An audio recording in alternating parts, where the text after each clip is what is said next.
I'm Colin Walls, and I'm here once again to talk about embedded software. Today I want to talk about a hardware feature of many embedded systems which can cause the odd challenge to software developers. This feature is called a write-only port. In other words, it's a device you can write data to, but you can't read anything back from it. This sounds a little like a joke played by a hardware engineer on their software counterparts, but actually it does make some design sense not to offer the reading facility, and we need to think about it when we are writing software.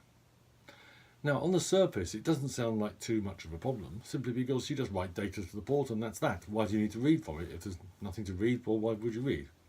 Well, the answer is all to do with the fact that such a port is commonly a collection of somewhat unrelated bits.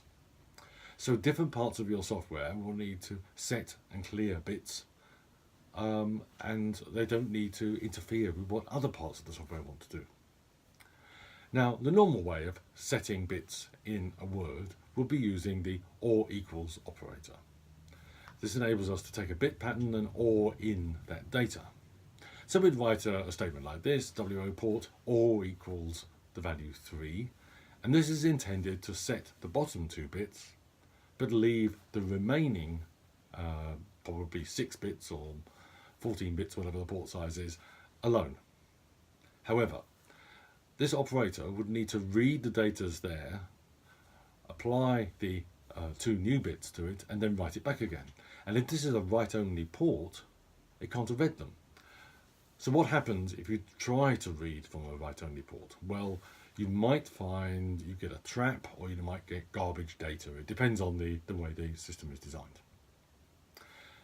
So the bottom line is it won't work. So how do we deal with this? Well, the solution is quite straightforward, really. What you need to do is to allocate a variable somewhere which we call the shadow of the port. Each time you want to access the port, we update the data in the shadow copy, and then we output that copy to the port.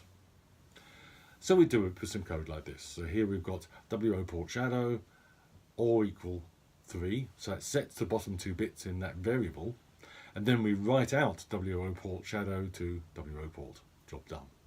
So long as all the code complies with this set of requirements, one piece of code won't interfere with the settings set up by another piece of code. There are some interesting issues here we might want to think about. There's the initialization of WO port shadow and the port. We need to think about that. We need to make sure that this mechanism is always used, as I said. But also there's the issue of reentrancy. What happens if an interrupt occurs between these 2 statements and somebody else interferes with either the shadow or the port? These things can be addressed. That's all I really want to say about write-only ports. They're pretty straightforward to deal with if you get used to using the shadow data. There are some clever techniques you can use if you're writing C++, where you can actually hide this mechanism away. And maybe that's something I'll come back to another day. But until next time, I'll say bye for now.